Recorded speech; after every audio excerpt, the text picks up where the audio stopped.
Ma mère a essayé de voler le fonds d'études de ma fille. J'ai posé une limite. Elle est toujours en colère, histoire de Reddit. Emma allait avoir 9 ans.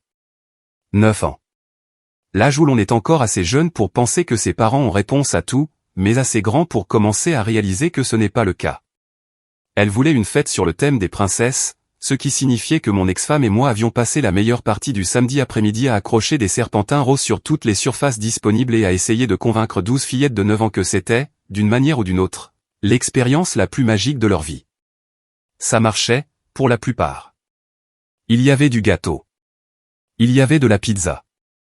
Il y avait des enfants qui couraient dans le jardin comme s'ils s'étaient injectés du sucre directement dans les veines. Tout n'était que chaos, cris et cette joie particulière qui n'existe que dans les fêtes d'enfants. Ma mère est arrivée vers 14 heures, sa tactique habituelle. Se montrer une fois le plus gros du travail terminé, mais assez tôt pour participer à la dégustation du gâteau. Elle portait un cadeau emballé dans un papier qui semblait avoir été attaqué par une agrafeuse. Son énergie était de ce type maniaque spécifique qui signifiait généralement qu'elle était sur le point de faire quelque chose que mon thérapeute m'aurait conseillé d'anticiper. « Voilà ma princesse », dit-elle en se jetant sur Emma avec une intensité qui fit légèrement reculer mon beau-fils de 7 ans. Elle serra ma fille dans ses bras comme si elle la récupérait pour une prise d'otage, puis commença immédiatement à inspecter la fête du regard, comme si elle évaluait la pièce à la recherche d'opportunités de se donner en spectacle. De l'autre côté de la terrasse, mon ex-femme Sarah a croisé mon regard. Nous étions divorcés depuis 3 ans, mais nous partagions ce langage de coparentalité spécifique où un simple regard pouvait tout dire, ta mère est sur le point de faire quelque chose. J'avais raison. Environ 20 minutes après le début de la fête, ma mère tapa bruyamment dans ses mains, de la manière dont les adultes le font quand ils veulent que les enfants arrêtent de s'amuser pour leur prêter attention. Tout le monde, annonça-t-elle, sa voix tranchant le chaos comme un couteau dans un gâteau d'anniversaire. J'ai une annonce à faire. Les enfants s'arrêtèrent de courir. Les adultes se figèrent au milieu de leur conversation. Il y a quelque chose dans le ton spécifique que quelqu'un utilise lorsqu'il est sur le point de dire quelque chose d'important, et ma mère l'avait parfaitement maîtrisé. Je voulais dire quelque chose devant vous tous, poursuivit-elle en me regardant droit dans les yeux. Parce que c'est une affaire de famille, et je crois en l'honnêteté, même si elle est difficile. Je sentis la main de Sarah se poser sur mon bras. Un avertissement, un réconfort, une manière physique de me dire « attache ta ceinture ». Ma fille Lisa, dit ma mère en faisant un vague geste vers des personnes absentes, connaît quelques difficultés financières. Elle a fait des erreurs, mais elle fait partie de la famille, et la famille s'entraide. Je savais déjà où elle voulait en venir. J'ai donc décidé que j'allais utiliser l'épargne études d'Emma pour l'aider à rembourser ses dettes. C'est la bonne chose à faire. Votre cousine a plus besoin d'aide qu'elle n'a besoin de préparer son entrée à l'université. Il y eut un silence si pesant que l'univers entier semblait s'être arrêté pour voir comment j'allais réagir. La main de Sarah se resserra sur mon bras. L'un des autres parents regardait son téléphone, se demandant probablement s'il devait partir. Les enfants étaient confus. Âgés de 9 ans et moins, leur cerveau ne pouvait pas comprendre qu'un adulte venait d'annoncer, devant témoins, qu'il volait un enfant. Je posai ma bière. Vous voulez dire? Dis-je calmement, ma voix perçant le silence comme une arme d'un genre particulier. Le compte que j'ai fermé le mois dernier? Le visage de ma mère a traversé une série d'expressions complexes. Il est passé de la confiance à la confusion, puis à la défense en environ 2 secondes. Quoi, dit-elle. Le compte d'épargne études, répétai-je, toujours calme, assez bas pour que seuls les adultes proches puissent entendre. Pour Emma. Celui que j'ai fermé le mois dernier quand j'ai transféré tous les fonds sur son compte en fiducie auprès de la société de courtage. Celui qui porte mon nom est le sien, pas le vôtre. L'expression de ma mère changea. Sa confiance commença à se fissurer comme une fine couche de glace. Je n'ai pas, commença-t-elle. Vous n'y avez pas accès, ai-je terminé. Parce que vous n'étiez jamais censé y avoir accès. C'est le compte d'Emma, créé par moi, géré par moi. Votre accès a été révoqué il y a environ 30 jours, lorsque j'ai réalisé que vous laissiez entendre des choses sur la restructuration des finances familiales. Tu ne peux pas simplement, commença ma mère. C'est déjà fait, dis-je. Alors, je ne sais pas quel compte vous aviez l'intention de piller, mais ce n'était pas celui-là. Ma mère sortit son téléphone. Je l'ai regardé naviguer vers son application bancaire, la chercher le numéro de compte qu'elle avait apparemment mémorisé, la regarder réaliser que je disais la vérité. Que as-tu fait, exigea-t-elle, sa voix devenant plus forte maintenant. Mon rôle de parent, dis-je. Ce qui inclut la protection de l'avenir de ma fille contre les personnes qui pensent avoir le droit de prendre des décisions concernant son argent. C'est son éducation, dit ma mère, sa voix montant comme si quelqu'un tournait activement un bouton de volume. C'est son avenir. C'est ma fille, dis-je, ma voix restant exactement au même niveau. Et je prends les décisions concernant son avenir, pas vous. Non pas parce que je ne vous fais pas confiance avec l'argent, bien que nous puissions certainement en parler, mais parce qu'elle est mon enfant et que je suis son père, et que c'est littéralement mon travail. Ma mère se mit à crier, à véritablement hurler. Pas seulement à élever la voix. Pas à parler fermement. Hurler, le genre de cri qui résonne dans un jardin rempli de fillettes de 9 ans et de leurs parents. Tu es égoïste. Hurla-t-elle. Ta sœur a besoin d'aide et tu es égoïste. Tout ça, c'est parce que tu veux tout contrôler. C'est parce que tu es ingrat pour toute l'aide que je t'ai apportée. Je vis le visage d'Emma devenir blanc. Je vis les autres enfants arrêter de jouer et commencer à nous dévisager. Je vis Sarah se lever, prête à intervenir si la situation dégénérait. Et je suis resté calme. Je pense que cette conversation doit avoir lieu ailleurs, dis-je en désignant les enfants qui regardaient maintenant leur grand-mère faire une crise de nerfs complète à leur fête. Je ne pars pas, dit ma mère. Je suis venu célébrer l'anniversaire de ma petite fille et être honnête avec cette famille sur ce qui se passe avec ta sœur. Ce n'est pas mal. Ce n'est pas, vous avez raison, dis-je. Vous êtes venu pour ces raisons, mais vous êtes aussi venu avec l'attente que vous pouviez annoncer une décision financière concernant ma fille devant ses amis, et que j'accepterais simplement parce que vous êtes l'adulte dans la pièce. Et c'est cette attente qui est le problème. Ma mère ouvrit la bouche pour répondre, puis la referma, puis l'ouvrit à nouveau. Elle fit cela 3 fois, comme un poisson essayant désespérément de trouver de l'oxygène sur la terre ferme. Tu fais une scène, dit-elle finalement, sa voix plus basse maintenant, mais aussi plus en colère, ce qui était en quelque sorte pire. Non, dis-je. C'est vous qui avez fait une scène. Moi, je suis juste là. Je suis juste honnête à propos d'une décision que j'ai prise il y a des mois pour protéger l'avenir de ma fille, pour qu'il ne soit pas sacrifié au mauvais choix financier de quelqu'un d'autre. Ta sœur a fait une erreur, dit ma mère. Ma fille n'a fait aucune erreur, ai-je corrigé. Et son épargne-études ne devrait pas être le prix de l'expérience d'apprentissage de sa tante. Ma mère est partie environ 10 minutes plus tard. Elle n'a pas dit au revoir. Elle a simplement marché jusqu'à sa voiture, est montée dedans et est partie tout en étant au téléphone, appelant probablement ma sœur pour lui expliquer pourquoi le plan avait échoué. Sarah a emmené Emma à l'intérieur pour l'éloigner des conséquences. Les autres parents ont lentement commencé à ramener leurs enfants en mode fête, bien que l'énergie soit nettement différente. La bulle magique avait éclaté.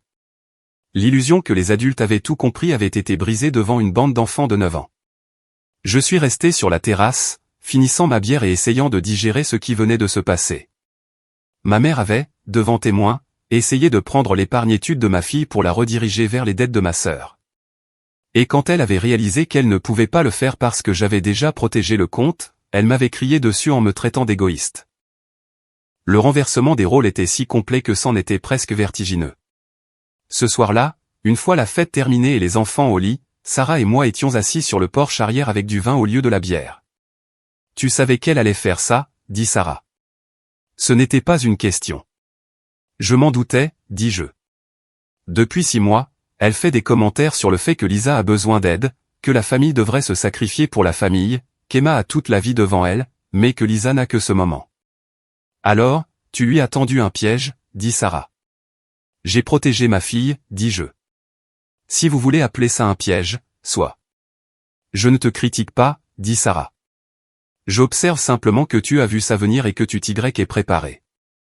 Bien sûr que je m'y suis préparé, dis-je. C'est ma mère. Je sais comment elle pense. Je sais qu'elle aime ma sœur plus qu'elle ne respecte mon autonomie en tant que parent. Je sais que si elle en avait l'occasion, elle pillerait absolument le fond d'études de ma fille pour résoudre le problème de quelqu'un d'autre. La question est, dit Sarah avec précaution, qu'est-ce qui se passe maintenant? C'était la vraie question, n'est-ce pas? Ma mère venait d'essayer publiquement de voler ma fille. Elle m'avait crié dessus devant témoin pour ne pas l'avoir laissé faire. Et elle était probablement en ce moment même en train de chercher un moyen de me convaincre que j'avais eu tort. Mon téléphone vibra. Un SMS de ma mère. Nous devons parler de ça. Tu ne peux pas simplement décider unilatéralement des finances familiales. Je n'ai pas répondu. Un autre SMS. Ta sœur souffre. Comment peux-tu être si cruel? Un autre. Emma doit savoir que la famille prend soin des siens. Un autre. J'appelle papa. Tu n'es pas raisonnable. J'ai désactivé les notifications et posé le téléphone. Elle part en vrille, observa Sarah. Oui, dis-je. Et je n'ai aucune responsabilité de l'en sortir. Même si c'est ta mère? Surtout parce que c'est ma mère, dis-je. Parce que si je la laisse dicter la façon dont je gère l'argent de ma fille en me basant sur la culpabilité ou l'obligation, alors j'apprends à Emma que les besoins des autres passent avant sa propre sécurité. Et je lui apprends que la manipulation est un moyen acceptable de résoudre les problèmes. Sarah hocha lentement la tête. Tu as beaucoup réfléchi à ça, dit-elle. Oui, dis-je, parce que ce n'est pas nouveau. C'est juste la première fois qu'elle a réellement essayé de passer à l'acte au lieu de simplement me faire culpabiliser. Mon téléphone vibra à nouveau. Mon père cette fois. Ta mère dit que tu es égoïste à propos du fonds d'études d'Emma.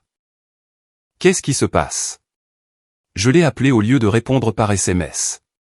Salut, papa. Qu'est-ce que c'est que cette histoire de fonds d'études, demanda-t-il. Je lui ai expliqué la situation, la clôture du compte, l'annonce à la fête, le plan de secours que j'avais mis en place précisément pour ce genre de situation. Mon père est resté silencieux pendant un long moment. Bien, dit-il finalement. Bien. Tu as fait ce qu'il fallait, dit-il. Ta mère a de bonnes intentions, mais elle ne comprend pas les limites. Elle ne les a jamais comprises. Et Emma a besoin de toi pour protéger ses limites.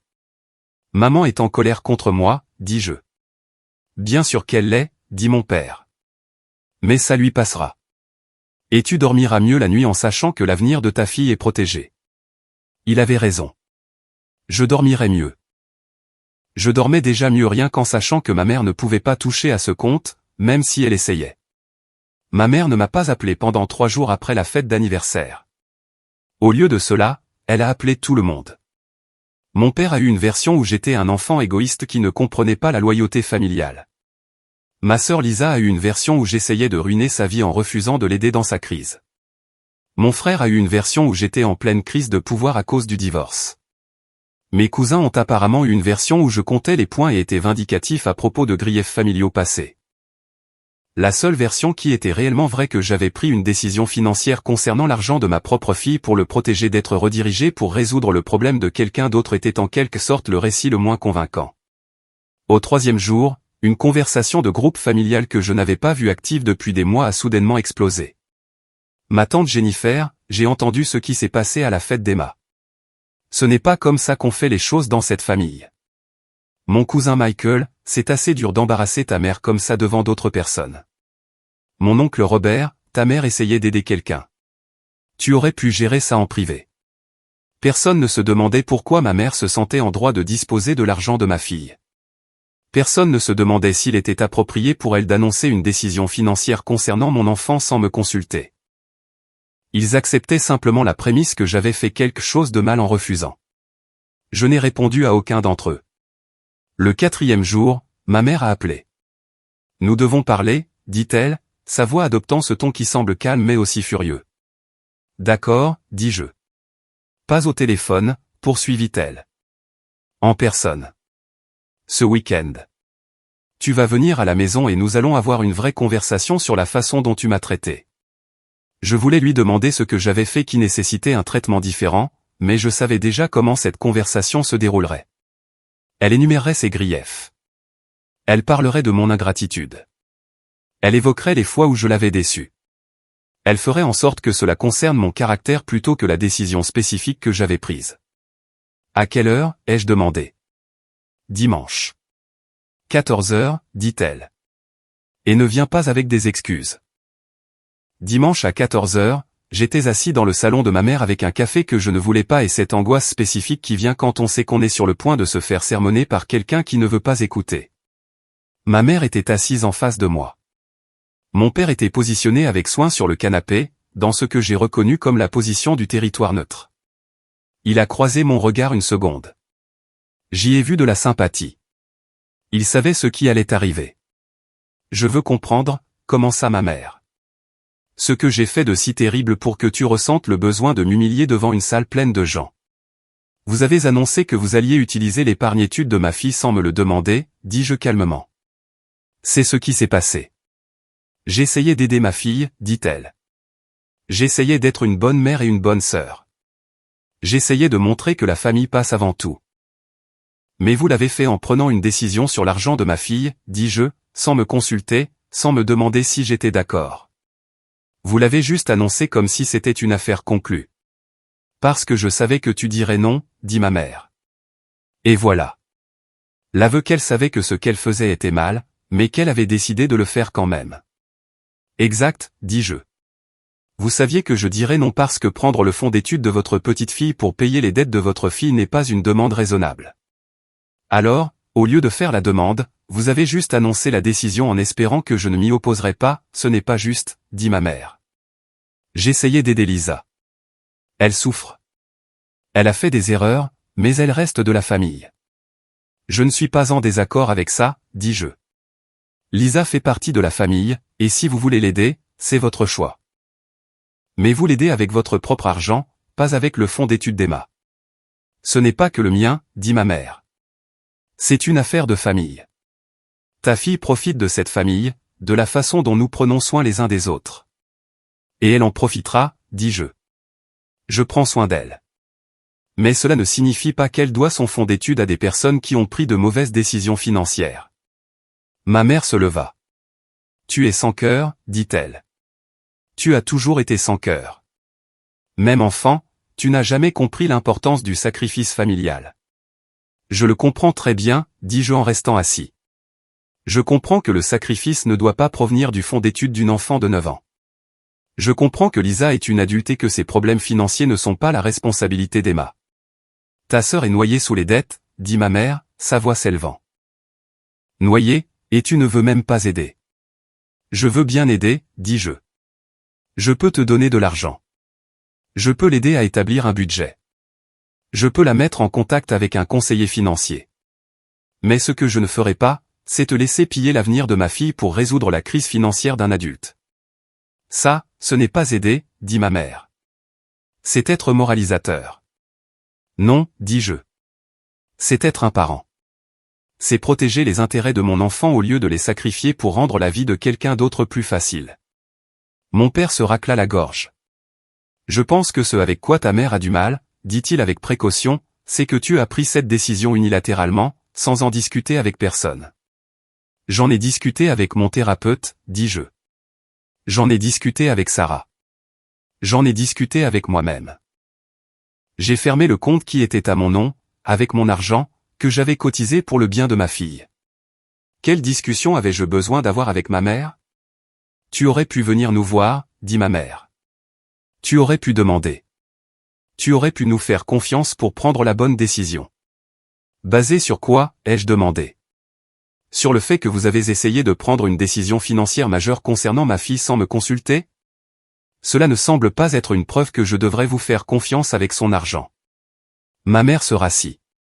Je ne sais plus qui tu es devenu, dit-elle doucement. Je ne te reconnais plus. Je suis devenu quelqu'un qui protège sa fille, dis-je. Je suis devenu quelqu'un qui pose des limites. Je suis devenu quelqu'un qui ne laisse pas la culpabilité dicter ses décisions parentales. Peut-être que vous ne reconnaissez pas cette personne, mais cette personne est un meilleur père que je ne l'étais avant. Nous sommes restés silencieux un moment. Lisa m'a appelé, dit finalement ma mère. Elle était humiliée. Elle a appris ce que tu as fait en l'entendant de ses amis qui étaient à la fête. Je suis désolé qu'elle ait été humiliée, dis-je, et je le pensais.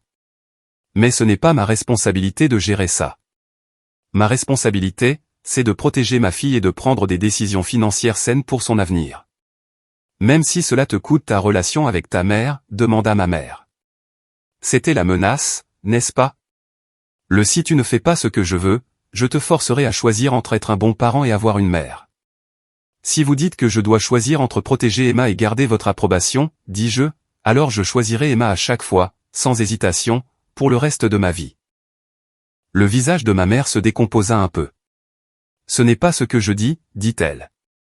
Mais si, c'était exactement ça. Si, c'est le cas, dis-je doucement. Et je comprends pourquoi. Vous avez l'impression que je vous ai trahi. Vous avez l'impression que j'ai donné la priorité à ma fille sur vous, ce qui est vrai. Je l'ai fait. Je le ferai. Je donnerai toujours la priorité à ma fille sur vos sentiments. C'est égoïste, dit ma mère. Peut-être, dis-je. Mais c'est aussi de la bonne parentalité, et ça ne me dérange pas que vous me trouviez égoïste si cela signifie qu'Emma grandira en sachant que son père l'a protégée quand il le fallait. J'ai quitté la maison de mes parents 1 heure plus tard. Ma mère ne m'a pas serré dans ses bras pour me dire au revoir. Elle n'a pas dit qu'elle m'aimait. Elle a juste dit, « J'espère que tu sais ce que tu fais », d'une voix qui suggérait qu'elle espérait le contraire. Mon père m'a raccompagné à la porte. « Tu as fait ce qu'il fallait », dit-il à voix basse. « Ne la laisse pas te faire douter de ça. »« Je ne le ferai pas », dis-je. Mais ce serait plus facile si elle pouvait simplement l'accepter sans essayer de me faire porter le chapeau. « Elle le fera, un jour, dit-il. Mais pas aujourd'hui. Aujourd'hui, elle est encore en colère que tu ne l'aies pas laissé contrôler le récit. » 2 semaines plus tard, ma sœur Lisa m'a appelé. J'ai failli ne pas répondre. « Salut, dit-elle, sa voix incertaine d'une manière que je ne lui avais jamais entendue. « Salut, dis-je. Je voulais appeler plus tôt, dit-elle, mais j'étais gêné et en colère. Et je suppose que j'espérais que maman te convaincrait de changer d'avis. Elle a essayé, dis-je. Je sais, dit Lisa. Elle m'a appelé genre 6 fois par jour pendant 1 semaine pour me donner toutes les raisons pour lesquelles tu n'étais pas raisonnable. Et maintenant, ai-je demandé. Maintenant, j'appelle parce que j'ai commencé une thérapie, dit Lisa. Et mon thérapeute m'a aidé à comprendre que maman utilisant mon irresponsabilité financière comme levier pour prendre de l'argent à ma nièce n'est bon pour personne. Je sentis quelque chose bouger dans ma poitrine. J'ai dû déclarer faillite, continua Lisa. C'était terrifiant et humiliant, et j'ai détesté ça. Mais ça m'a aussi fait comprendre que ma dette est mon problème. Pas celui de maman, pas le tien. Le mien. Je suis désolé que tu aies traversé ça, dis-je, et je le pensais. Je suis désolé d'avoir laissé maman transformer ça en crise familiale, dit Lisa. J'aurais dû lui dire non. J'aurais dû dire, je me suis mise dans cette situation, je m'en sortirai. Mais c'était plus facile de la laisser être en colère contre toi que d'être responsable de moi-même. Tu es responsable maintenant, dis-je. C'est ça qui compte. Emma peut toujours venir à mon anniversaire le mois prochain, demanda Lisa. Où suis-je sur la liste noire permanente? Je me mis à rire. Vraiment rire. Emma peut venir, dis-je. Mais tu es encore un tout petit peu sur la liste. C'est juste, dit Lisa. Je travaillerai pour en sortir. Au fait, ma mère est toujours en colère contre moi. 6 mois ont passé, et elle est toujours en colère. Elle continue d'évoquer la fête d'anniversaire comme si c'était une trahison personnelle.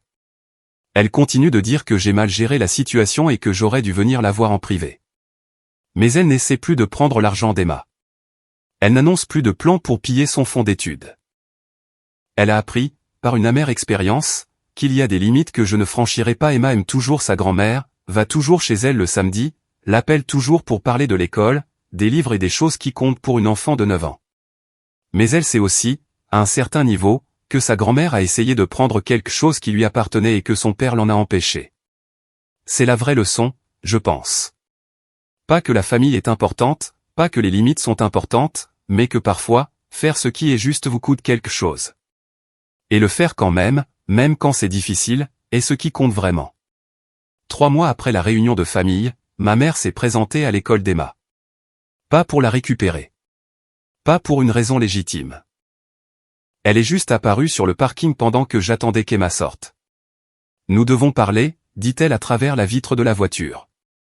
D'accord, dis-je en la baissant. Mais pas ici. Pas à l'école d'Emma. Alors quand, exigea-t-elle. Tu évites mes appels. Tu évites mes messages. Tu ne viens pas au dîner de famille.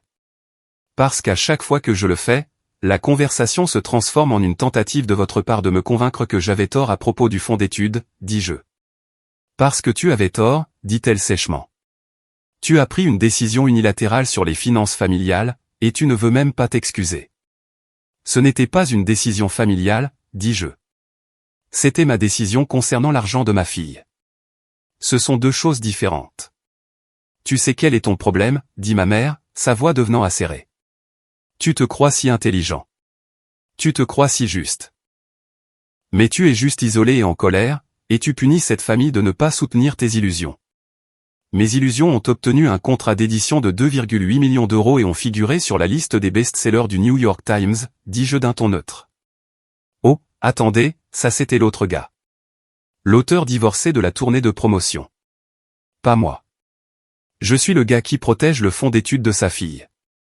Je pense que ça marche plutôt bien. Il ne s'agit pas de ton succès, dit ma mère. Il s'agit du fait que tu es devenu quelqu'un de froid et de distant. Tu es devenu quelqu'un qui ne valorise pas la famille. Je valorise la famille, dis-je. Je ne valorise simplement pas le fait d'être manipulé par la famille. Ce sont deux choses différentes. Emma sortit de l'école. Puis elle vit la voiture de ma mère et tout son corps se tendit. Salut, mamie, dit-elle en montant sur le siège passager avec une lassitude qu'une enfant de 9 ans ne devrait pas avoir à développer. Salut, ma chérie, dit ma mère, sa voix devenant immédiatement mielleuse. Je parlais juste à ton père de certaines choses. Quelle chose, demanda Emma en me regardant. Rien d'important, Emma, dis-je. On doit y aller. Attends, dit ma mère. Emma, je veux que tu saches que je t'aime très fort. Et je veux que tu saches que ton père et moi étions en désaccord sur quelque chose, mais cela ne veut pas dire que ta grand-mère ne se soucie pas de toi. Maman, dis-je, ma voix comme un avertissement. Je parle à ma petite fille, lança-t-elle sèchement. Emma, parfois les adultes font des choix qui sont blessants, et ton père a fait un choix qui m'a blessé. Mais je veux que tu saches que j'essaie de comprendre pourquoi il pense qu'il avait raison. Il avait raison, dit Emma. Et je n'ai jamais été aussi fier d'une enfant de 9 ans de ma vie. C'est mon père. Cet argent était pour moi. C'est lui qui décide de mon argent. Le visage de ma mère devint glacial. On a fini ici, dis-je en démarrant la voiture. Ce soir-là, j'ai organisé une réunion de famille. Pas une vraie. Juste tout le monde sur un appel Zoom. Mon père, ma mère, ma sœur, mon frère. J'organise cet appel pour fixer des limites, dis-je. Et je le fais devant vous tous pour qu'il n'y ait aucune confusion sur ce que je veux dire. C'est ridicule, commença ma mère. Laisse-moi finir, dis-je.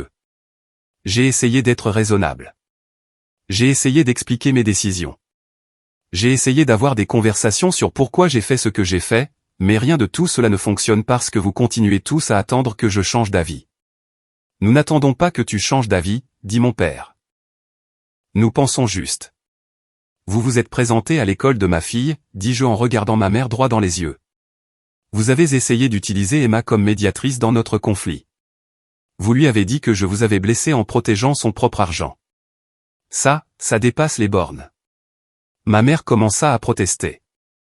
Je n'ai pas fini, continuai-je. Voici ce qui va se passer. Premièrement, vous allez arrêter d'en parler. La fête d'anniversaire a eu lieu. La décision a été prise. Nous avançons à partir de là. Deuxièmement, vous allez arrêter d'essayer de me convaincre que j'avais tort. Je n'avais pas tort. Je n'ai pas tort. Je n'aurai pas tort. Troisièmement, vous allez arrêter de traiter ma relation avec Emma comme quelque chose que vous pouvez utiliser comme levier. Jamais je ne ferai ça, commença ma mère. Vous venez littéralement de le faire, dis-je. Aujourd'hui, à son école. Alors, voici ma limite. Si vous impliquez à nouveau Emma dans ce conflit, je vais prendre une pause de votre présence dans nos vies. Pas pour toujours, mais assez longtemps pour que tout le monde se souvienne que ma fille n'est pas un outil de négociation. Tu ne peux pas me menacer avec ma petite fille, dit ma mère. Je ne vous menace pas, dis-je. Je vous informe des conséquences si vous continuez à franchir cette ligne. Ce n'est pas une menace, c'est une limite. Lisa, à ma grande surprise, prit la parole. Je pense que papa a raison, dit-elle. Maman, tu dois laisser tomber. Tu as fait un choix concernant l'argent d'Emma sans demander à papa. Il a protégé le compte. C'est fait. Maintenant, tu dois l'accepter et passer à autre chose. Je ne prends pas de conseils parentaux de quelqu'un qui a déclaré faillite, lança ma mère. Tant mieux, dit Lisa. Parce que je n'en donne pas. J'observe juste que tu ne fais qu'empirer les choses en n'acceptant pas une décision qui est déjà prise. Mon frère resta silencieux. Mon père hocha lentement la tête. Je soutiens les limites, dit mon père. Et si tu continues à insister, je soutiendrai ton fils dans sa décision de prendre de la distance. Ma mère regarda autour de l'écran Zoom comme si elle ne pouvait pas croire qu'on se liguait contre elle. Très bien, dit-elle finalement. Très bien, j'arrêterai d'en parler. Mais je n'accepte pas que tu aies eu raison sur quoi que ce soit. Vous n'avez pas à l'accepter, dis-je. Vous devez juste arrêter d'essayer de le changer. Les 3 mois suivants furent calmes. Ma mère n'a pas appelé. Elle n'a pas envoyé de SMS. Elle n'était tout simplement pas là. Emma a posé des questions sur elle à quelques reprises. Je lui ai dit que mamie prenait du temps pour réfléchir. Puis, vers le 4e mois, ma mère a appelé. Je veux voir Emma, dit-elle. D'accord, dis-je. Quand? Ce samedi. Juste nous deux. Je veux l'emmener déjeuner. Je vais devoir demander à Emma si elle veut y aller, dis-je. Pourquoi ne voudrait-elle pas, demanda ma mère. Parce que vous avez essayé de l'utiliser comme médiatrice dans notre conflit, dis-je. Alors, elle pourrait être mal à l'aise. Nous allons la laisser choisir. Quand j'ai demandé à Emma si elle voulait aller déjeuner avec sa grand-mère, elle a hésité. Est-ce que mamie est fâchée contre moi, demanda-t-elle. Non, dis-je. Mais mamie et moi avons eu un désaccord, et mamie a dit des choses qui n'étaient pas très gentilles. Je pense qu'elle veut en parler. Est-ce qu'elle veut s'excuser, demanda Emma. Je pense que oui, dis-je. Mais je n'en suis pas sûr. C'est pourquoi je veux que tu choisisses si tu veux y aller. Emma y réfléchit longuement. J'irai, dit-elle finalement. Mais je veux que tu saches que si elle essaie de me faire me sentir mal à propos de ce que tu as fait, je lui dirai qu'elle est bizarre. J'ai ri. Ça me semble juste. J'ai récupéré Emma du déjeuner 1h30 plus tard. Elle est montée dans la voiture et j'ai demandé, comment ça s'est passé? Bizarre, dit-elle. Mamie s'est excusée. Elle a dit qu'elle était désolée d'avoir essayé de prendre mon argent pour les études. Elle a dit qu'elle avait eu peur pour tante Lisa et qu'elle ne réfléchissait pas clairement. Qu'est-ce que tu as ressenti, ai-je demandé. Mieux, dit Emma. Elle m'a aussi donné un nouveau livre et elle a dit qu'elle voulait que je sache qu'elle m'aime même quand papa et elle ne sont pas d'accord sur certaines choses. Je sentis quelque chose s'apaiser dans ma poitrine. C'était gentil de sa part, dis-je. Elle a aussi dit quelque chose de bizarre, continua Emma. Elle a dit que tu avais raison, que tu es un bon père de me protéger. Elle a dit ça, ai-je demandé, essayant de garder ma voix neutre. Elle a dit qu'elle n'aimait pas l'admettre, dit Emma, mais qu'elle avait réfléchi à ce que j'avais dit, sur le fait que l'argent était pour moi et que c'est toi qui décides de mon argent. Elle a dit que ça avait du sens. J'ai tendu la main et serré celle d'Emma. Je suis fier de toi, dis-je, de t'être défendu. Je l'ai appris de toi, dit simplement Emma. Ce soir-là, ma mère m'a appelé. Je te dois des excuses, dit-elle sans préambule. D'accord, dis-je, ne sachant pas où cela menait. J'avais tort, continua-t-elle. Pas sur le fait de vouloir aider Lisa. Je maintiens ça. Mais sur le fait d'essayer d'en faire ton problème, d'essayer de prendre à Emma, de l'impliquer dans notre conflit. J'avais tort sur tout ça. Merci de le dire, dis-je. J'avais aussi tort sur autre chose, dit-elle. J'ai été en colère contre toi parce que tu es indépendant, fort et que tu refuses de te laisser manipuler. Mais ce ne sont pas de mauvaises choses. Ce sont des choses dont je devrais être fier. Des choses pour lesquelles je t'ai élevé, que je m'en sois rendu compte ou non. Je n'ai rien dit. J'ai juste écouté. Je suis désolé, dit-elle à nouveau. Pas parce que j'essaie de réparer les choses rapidement, mais parce que je comprends vraiment maintenant ce que tu faisais. Tu étais le parent que tu devais être, et j'étais la mère qui ne savait pas comment respecter ça. J'accepte tes excuses, dis-je. J'aimerais faire mieux, dit-elle. À l'avenir, j'aimerais essayer. J'aimerais ça aussi, dis-je. Nous avons raccroché après ça. Pas avec tout de résolu, mais avec quelque chose comme de la compréhension. Le 10e anniversaire d'Emma est arrivé, et cette fois, ma mère a appelé pour demander comment elle pouvait contribuer au lieu de simplement annoncer ce qu'elle prenait. J'aimerais aider pour la fête, dit-elle, si ça te va. Ça me va, dis-je. Que as-tu en tête? Ce que tu jugeras approprié, dit-elle. Je ne veux pas dépasser les bornes. Cette phrase, je ne veux pas dépasser les bornes, était peut-être la plus grande preuve de croissance que j'ai jamais entendue de la part de ma mère. Elle a apporté un gâteau, pas le gâteau principal, mais un dessert qu'elle avait fait elle-même. Elle est arrivée 1 heure avant le début de la fête et a demandé si j'avais besoin d'aide. Elle est restée pendant la fête et a joué à des jeux avec les enfants au lieu d'essayer d'être le centre de l'attention. Quand il a été temps de partir, elle a serré Emma dans ses bras et lui a dit qu'elle la verrait la semaine prochaine pour leur déjeuner habituel. Il n'y a eu aucun drame, aucune manipulation, aucune annonce sur des décisions financières. Juste une grand-mère étant une grand-mère. Ma sœur Lisa était là aussi. Elle était sobre depuis 14 mois. Elle travaillait comme conseillère financière, aidant d'autres personnes à éviter les erreurs qu'elle avait commises. Elle a apporté à Emma une carte cadeau et une carte qui disait « À ma nièce intelligente », qui me rappelle que les conséquences nous enseignent des choses. Mon frère et moi avons vraiment parlé de travail, de nos enfants, de choses normales dont les frères parlent quand ils ne sont pas enfermés dans un drame familial. Mon père m'a pris à part à un moment donné. Je suis fier de toi, dit-il. Pour avoir tenu bon sur tes limites, pour ne pas avoir laissé la culpabilité changer ton avis. Ça demande de la force. Je l'ai appris de toi, dis-je.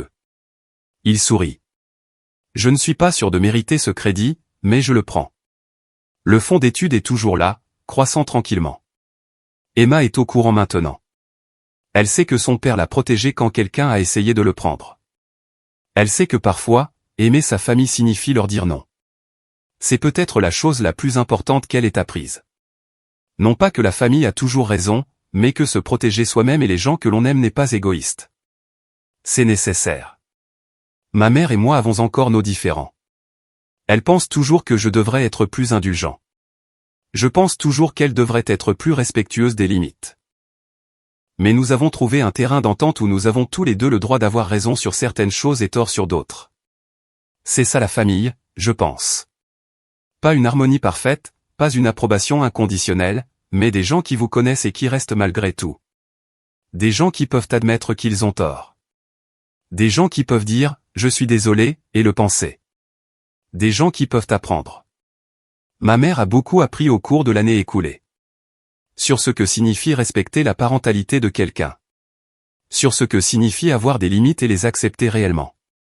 Sur ce que signifie être une grand-mère au lieu d'essayer d'être le personnage principal dans la vie de son enfant adulte. Et j'ai appris que le pardon ne signifie pas oublier. Cela signifie choisir d'avancer même si quelque chose a fait mal. Le fonds d'études d'Emma se trouve sur un compte auquel seul moi ai accès. Il sera là, l'attendant quand elle aura 18 ans. Et il existera parce qu'un jour, pour son 9e anniversaire, j'ai dit non à quelqu'un que j'aime. Ce non a protégé plus que de l'argent. Il a protégé le droit d'Emma de savoir que son père choisira sa sécurité plutôt que l'harmonie familiale. Il l'a protégé d'apprendre que la manipulation est acceptable si elle vient de quelqu'un en qui vous êtes censé avoir confiance. Plus important encore, il l'a protégée d'un avenir où elle apprendrait que ses propres besoins passent après les problèmes des autres. La semaine dernière, ma mère m'a envoyé une photo par SMS. Elle venait de l'école d'Emma, d'un événement père-fille auquel j'avais assisté.